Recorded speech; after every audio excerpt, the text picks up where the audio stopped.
Positive reinforcement is when you reward a positive behavior in order to encourage it to happen again in the future. In our example of positive reinforcement, the behavior we are attempting to encourage is Salem obeying the command, sit. In order to get Salem to obey the command, we are using treats as our reward system. By using the treats as a reward system, Salem is then encouraged to obey the command, sit, because he knows he is rewarded for it.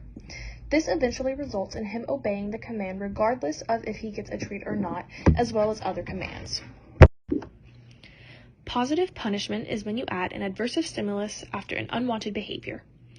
By adding an adversive stimulus, you discourage any repetition of any unwanted behaviors that might occur in the future. In our example of positive punishment, the unwanted behavior is my dog Cooper pulling on the leash. In order to discourage him from pulling on the leash in the future, we add an adversive stimulus. The adversive stimulus in this situation is pulling back on the leash in order to prevent him from pulling on it. This teaches him that whenever he pulls on the leash, he gets that same behavior back. Negative punishment is when you remove a pleasant stimulus in order to decrease or prevent a specific behavior.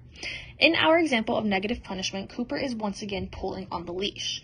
However, this time around, instead of pulling back, I stop walking completely. In this scenario, the pleasant stimulus is the walk. When he pulls on the leash, I stop the walk, which eventually, over time, will prevent him from pulling on the leash anytime we're on a walk.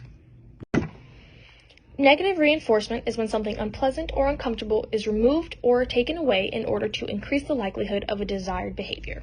In our example of negative reinforcement, I am trying to get my dog Cooper to sit. In order to get him to sit, I apply pressure to his bottom while simultaneously saying the command, sit.